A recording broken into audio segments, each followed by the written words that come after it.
Social media.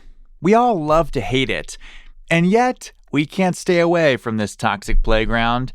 But on today's show, Ben Trenda thinks he can crack this cantankerous social media conundrum wide open with his startup, Good Talk. Ben says he's figured out how to stop the trolls and create meaningful one-on-one conversations for all to enjoy. Investors, well, they like Ben's vision of making social media better for everyone, but if you strip away the bad, you might lose the things that people really like about social, and it'll never get off the ground. From Gimlet, this is The Pitch. I'm Josh Muccio. Today's investors are... I'm Soraya Darabi. Soraya is a founding partner at Trail Mix Ventures, and she invested in a little startup you may have heard of called Gimlet. I'm Charles Hudson. Charles started Precursor Ventures, where he's invested $45 million in over 100 startups to date. I'm Sarah Downey. Sarah's a partner at Accomplice, and they've invested $600 million in over 200 startups so far. One example, a company called DraftKings. I'm Michael Hyatt. Michael built and sold 2 software companies for over $500 million, and now he invests for himself. I'm Phil Nadell. Phil's companies have sold for hundreds of millions of dollars, and now he manages Forefront Venture Partners, one of the largest syndicates on AngelList.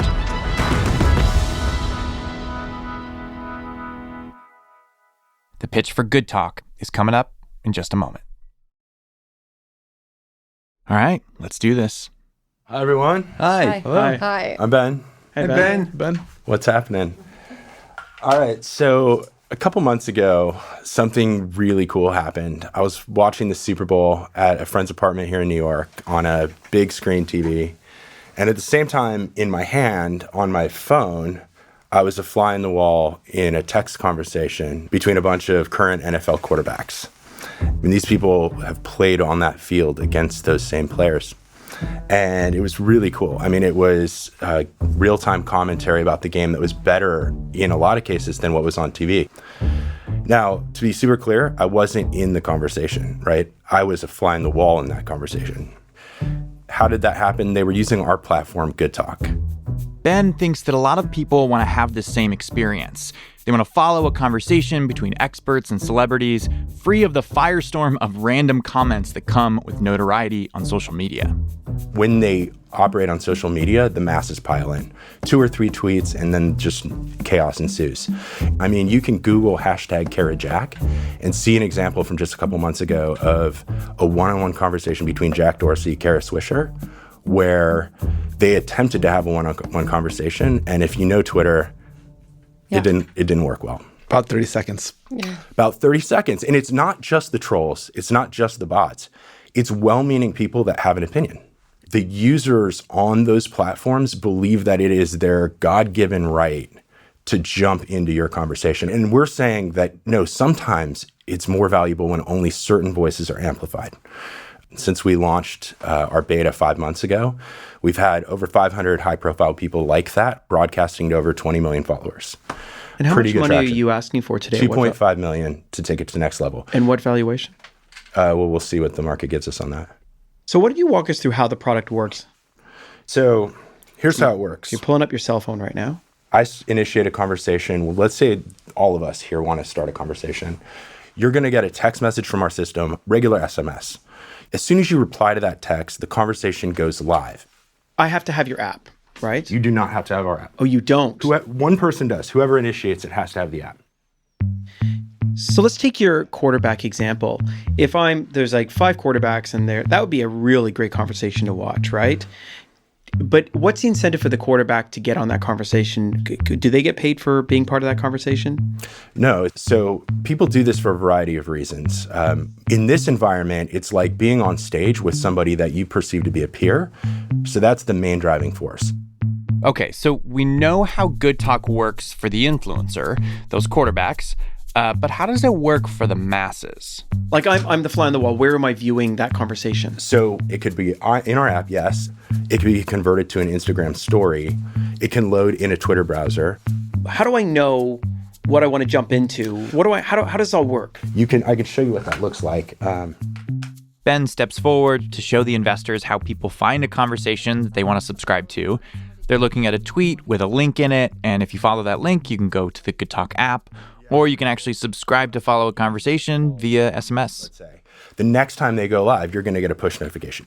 So if you get a notification of something that you already follow or one of the users that's Like in a that venture chat, capitalist chat, and then you have another one. You're going to so let's say send that to you me. signed up to, let's say you texted VC to 22415 to follow Brad Feld. Okay. The next time Brad Feld goes live, you're going to get a text, and you're going to open that at a rate of 51%. How many active users do you have right now, and how fast is that growing? Oh, it's growing lightning fast, and we just launched the beta in January. It's in the tens of thousands, and we can get more detail if you want that. How do you monetize? Yeah, so you can look first at the big social media platforms. There's a $67 billion market there. We think that there's a way that you can combine that with a micropayments business model so that you can have a micropayments economy where I might do basic use cases like tipping. You want to customize your profile, or you want to do a special reaction that's not one of the existing options, pay a couple credits. And so to be super clear, we're not monetizing yet. For us right now, it's about creating scale. And so start first with this premise. And if you don't believe this, you shouldn't get involved. This is a big problem that's worth solving. And the company that solves it is going to be worth a lot of money. So I understand your philosophy, building audience, building a mass audience before you start to monetize. I get that. But you got to eventually bring in the revenue. So I want to see how that looks. That's right. Here's where we think it gets super interesting, right? So you start a chat and it's related to your business or project you're working on that you care about. You want more people to see it than you've been able to generate on your own. You pay some credits to Good Talk. We cross-promote it now to all these other people. Yeah, that makes sense. Right? And then some of the value of that trickles down, basically airdrops, into the accounts of everyone who viewed it and everyone who created those viewers. And you've got people that now who've just been passive viewers on the platform, now they have credits in their account. Well, what am I going to do with these credits? I don't have enough to cash them out. I'm going to spend them now. I'm going to customize my reaction. I'm going to do these other things. As that grows, then that should drive continued usage. You're talking about airdrops, like the micropayments thing. There's a lot of like crypto sensibility to this. I think that's a really interesting thing of letting that value trickle down to the users. Like there too many of these platforms have been too closed for so long. So I think your head is in the right place with that. Thank you. Tell us a little bit more about you. Did you have previous exits? Yeah. 3 times in my career, I've been part of building products that generated $100 million of revenue. Early in my career, that was a company called Overture. So we invented Google's business model, basically. Right. That old user. Yeah. And so then ran a team at Yahoo after that acquisition, helped build another startup that we sold to AOL Time Warner, ran global partnerships at AOL under Time Warner until I realized I'm a builder and there wasn't a lot of building happening in those days. So I went back and then built the programmatic business at Rubicon Project. We IPO'd that one a couple of years ago and then 2 startups since then. Sorry, is this your first time being a founder? No. Co-founder on the last 2. And you sold the last 2? The last 2 were strategic acquisitions, yeah. Next, Ben tells the investors about his team. He's got people from Cheddar, Evernote, Adobe, even a producer from Project Runway. It's a star-studded cast of early employees, and it's kind of perfect, but almost too perfect. Let me ask you this. I'm listening to you, I'm like, wow, I could be listening to a multi-billion-dollar pitch right now. But aren't you just a feature that these massive platforms can just turn on tomorrow? Like, this is a WhatsApp feature. It's a great question. And you could think about it like, this is antithetical to those platforms. On those platforms, and you even hear these CEOs when they talk about, like Jack Dorsey talks about the power of Twitter, it's that every user can participate in every conversation. And so you can't solve a problem that you don't understand. And if they understood the problem, they would have solved it by now.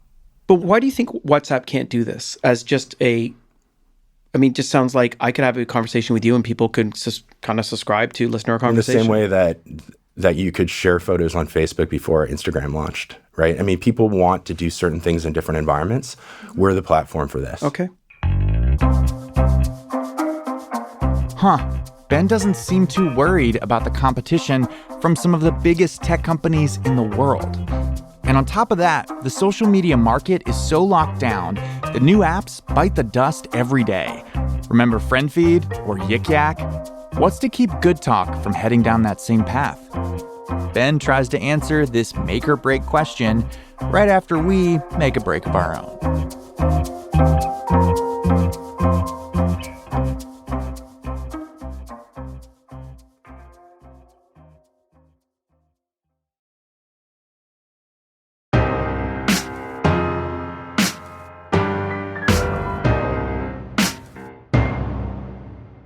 Welcome back. Ben has pitched a pretty outlandish idea to our investors, a brand new social media app where only a select few get to comment. But the investors are thinking it's a long shot to try and build a social media startup these days. Your story right now is reminiscent of early stories that I heard in the 2007-2008 era. But that era is very different from the era that we're living in today. We're oversaturated with mobile app opportunities. The average app is used for less than 6 minutes a day. So talk to me about attention. Talk to me about awareness. How are you going to get the right users onto this app? It is inherently viral. I'll give you that. But the competition is fierce. So 2 points. The first part of the answer is SMS, right? So 5 billion people on the planet already use SMS. And on average, we use it twice as much as we use all social media combined. We're an SMS-first product, although 90% of the users do eventually download the app. But we just believe you have to show them the value before you get them to download an app. 2 is, when we started this, we looked at, hundreds of companies, to your point, hundreds of companies have tried to break into consumer media and have failed. Mm-hmm. We said, let's just go right after the high end of the market. If you could create product market fit with these high profile users, you've got something. If you can't, you're just another company trying to get people to download an app. Right. So we're the first company since Instagram or Snap to create product market fit with that segment of users.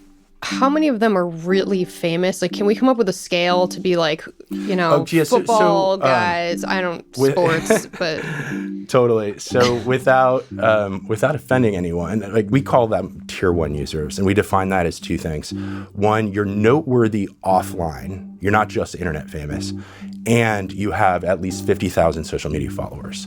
So it's not a perfect calculation, but it gives us something to optimize against. This is kind of a tangent, but like I'm scrolling through and looking at your phone and looking at some of these conversations, and I just get the sense that these people know there's an audience and they're being kind of buttoned up and not saying what they really think. So like with your example of the football players talking about the game in real time, it seemed it's a great example because it's like raw and authentic. But is there this kind of like self-censorship that's happening? I mean, definitely. Like if you were to go on Jimmy Fallon and get interviewed, you wouldn't say everything that you think, but you, in this environment, because it's text and because some of these conversations go on for months, eventually you let your guard down a little bit. I think the hypothesis that consumers are open to new experiences in a way that they weren't maybe 3 years ago. I think people, if you ask them, are you happy with the triumvirate of Facebook, WhatsApp, Instagram, and whatever else people have said, I think all of my needs are met. I think there's opportunities. This one isn't quite right for me. It just feels like you're kind of in between a bunch of big icebergs, and I think there's room there. I'm just not sure how much room there is. And every time I've gotten excited about a platform that's fundamentally about conversations, whether it was Whale, AMA on Reddit, Quora, it breaks somehow. Either the conversations become so long tail and esoteric that they can't build an audience, or the monetization piece ends up being harder than it feels like it ought to be. And I think this one isn't quite right for me yet, so I'm going to pass. Thank you. I'm keen to what you're building. It scares me how much of this is predicated upon media dollars. At the end of the day, I'm not sure I fully buy into the idea that these micropayments will work. It's a pass for me, but I'm rooting for you. I think you're going to have great success, just not for me. Thanks. I get that. I never invest in pre-revenue companies, but I'm super tempted to do so this time. I always say to people that I would have passed on Twitter and Facebook had they come to me pre-revenue too. I'm just not smart enough to know that those are going to be big hits without seeing some early indication that someone's willing to pay money for something. Yeah, so I 1,000% get that. It's not for everyone. Yeah. And if the second I have that traction you're talking about, we're $1 billion. I know that's the problem. I'd love to get in on the next round when you're monetizing, but it's probably going to be too late at that point, honestly. But it's cool. Thank you. I appreciate the feedback and the positive. I really think it's very sentiment. Cool. Yeah. So I'm going to pass, but I guess I'm not that concerned about your revenue, which is a weird thing for me to say. Maybe I've never said that on the show. I think I'm probably sitting in either a tremendous hit or a zero here, and I think you know that too. But I would say there's a huge difference between now and 10 years ago. The cost to scale this kind of company, I think, has gone up an order of magnitude than what it used to. Right now, I'm going to pass, and I'm probably going to regret it. No, it makes sense. And I agree. It's a swing for the fences for sure. So I'm sitting here struggling, and because so much of this is on the right side of trends. Like, everybody's using SMS, like everybody's kind of getting away from the inauthenticity of social media. I really like all of that. And I also don't care that it's pre-revenue. I mean, like, I think you get the users, then you can always figure out the money later. It's just that, like, I keep coming back to this piece about, if I want to watch a conversation, it's because I want it to be completely unfiltered and raw. And I just think that that's at odds. That quality is at odds with what you're creating, because it still fundamentally has this huge audience piece. And you need the huge audience to ultimately monetize. So because of that tension, and because consumer, like a lot of people have said, is just a huge swing or a zero, I feel like it has to be a pass for me. But I'm just so intrigued by you, and I think I really want to help in any way that I can. Introductions, product testing, like I will sign up today, Cool. whatever. Thanks. Appreciate that.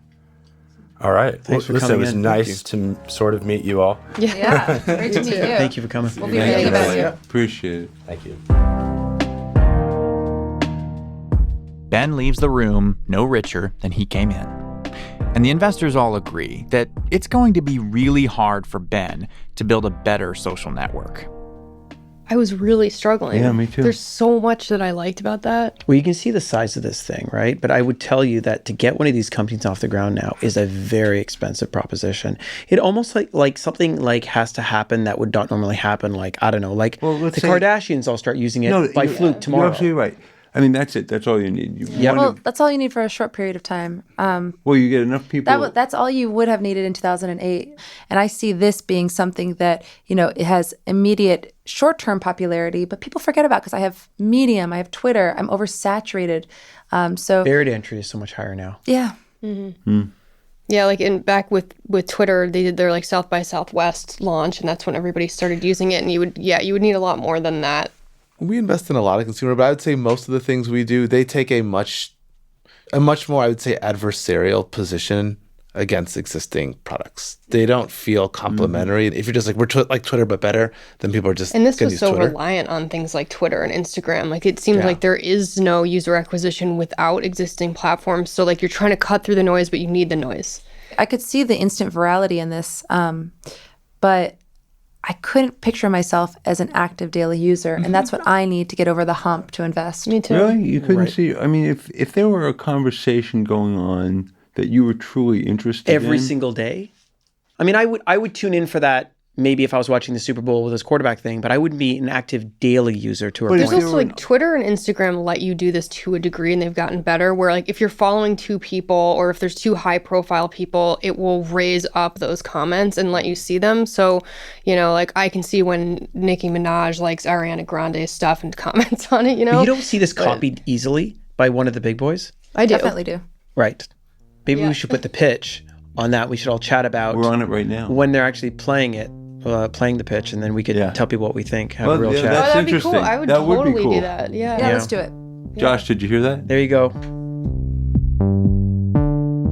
Super cool idea, guys. I bet listeners would love it. Except, coming up after the break, Ben throws a giant wrench in their plan.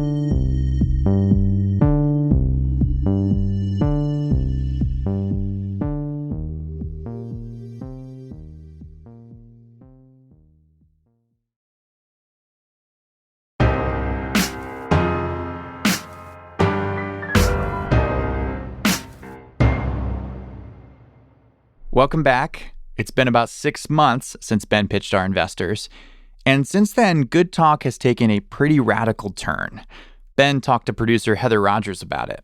What's been happening with Good Talk since you were on the show? We have decided to take a very different direction, and we're actually shutting down Good Talk as a consumer destination. Wait, so you're closing Good Talk? Like, how does that feel?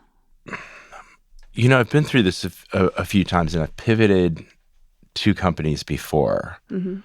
So you have to be flexible. As an entrepreneur, you have to be flexible. But how does it make you feel? Well, that was sort of like, that was the wind up to saying it sucks, you know? Yeah. It does. But at the same time, you know, it felt very clear and calm.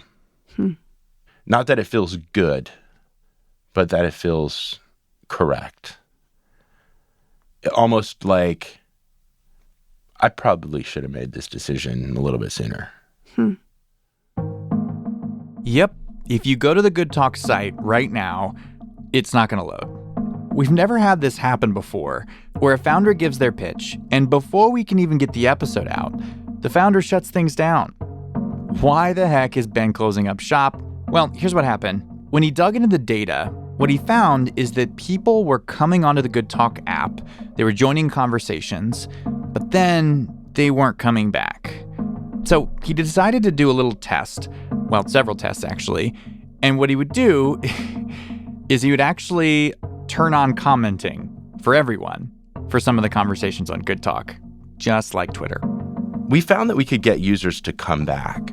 We were able to achieve really high levels of engagement when we gave them the opportunity to participate in the conversation. This is like totally antithetical to what we wanted to accomplish. Right. And it led me to the conclusion that the thing that makes Twitter successful is the very thing that makes it awful. So Ben was faced with this dilemma. He was still pitching investors, trying to convince them to give him money to build this better social platform. And at the same time, he started to realize that in order to make it a profitable company, he'd have to build a product that he doesn't believe in. We were going to have to become a lot more like Twitter to be able to achieve the greatest possible return on investment for those investors. And that was just going to be a level of friction and misalignment that I thought would create the environment for us to compromise our values every step of the way.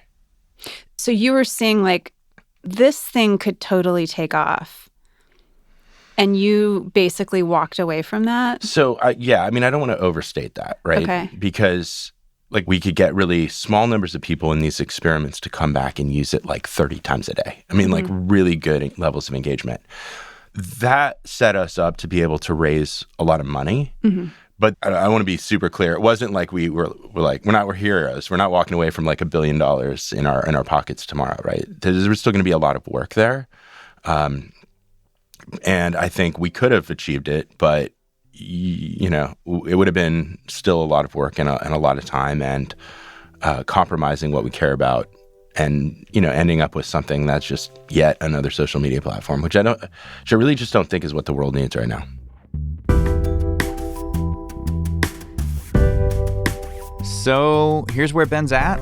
He's trying to liquidate the technology to pay off some of his early investors. I think he raised something like $200,000. So he wants to pay those people off.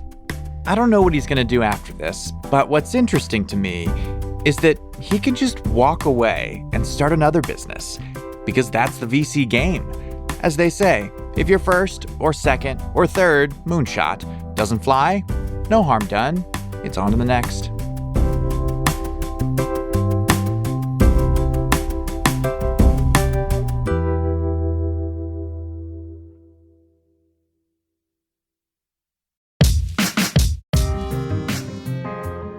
The Pitch is hosted by me, Josh Muccio. We're produced by Heather Rogers and Kareem Maddox, and we're edited by Sarah Saracen.